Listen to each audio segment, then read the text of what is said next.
I was an avid sports fan growing up. I tried to predict which team was going to win, which player was going to score the most points. I tried to practically predict every play.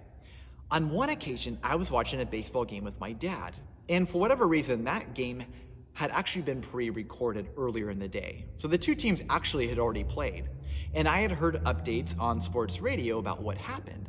Well, one of the things that happened was that one of the players named Joe Oliver hit a grand slam. So as I'm watching the game with my dad, this guy, Joe Oliver, comes up with the bases loaded. And of course, guess what I say? I say, Dad, I think this guy's going to hit a grand slam. He wasn't even a good hitter, but because I had already heard the update, I knew what to expect.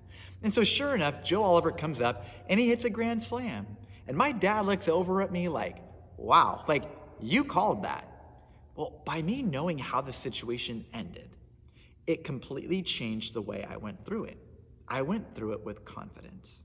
Now, we see the same type of principle playing out in Jesus' life in the book of John.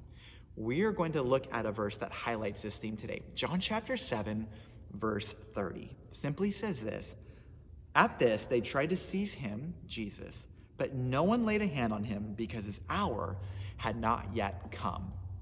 Now, the phrase, "his hour had not yet come," is used repeatedly throughout the book of John and is very important, a very important theme for us to grasp.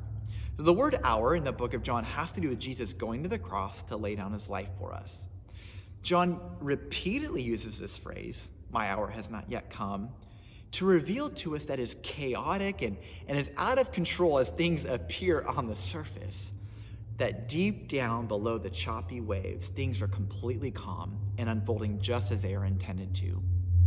There are multiple times in John's gospel where it looks like it's over for Jesus, like he's going to get arrested or killed, and yet we are assured that his life and ultimately the timing of his death on our behalf is unfolding on a divine timetable. And that is why he was able to go through every seemingly chaotic situation with confidence. Sometimes we need to be reminded that for the very same reason Jesus was supremely confident in things unfolding on a divine timetable, so can we. Right? Jesus is the same yesterday, today, and forever. And therefore, just as his Father was unfolding things as so perfectly for Jesus, so he is for us. When I was watching that baseball game, it was as if the curtain was pulled back to show me what was really going on. This is what it means to read that Jesus' hour hadn't come. Right? Our lives, to the smallest of details, are unfolding with the same loving care. Perspective is everything. It doesn't change what we go through, but it does change how we go through it. We can go through life just as confidently as I did for that pre-recorded baseball game. I want to leave you with this question. In which aspect of your life do you need to be reminded that things are unfolding completely within God's timetable?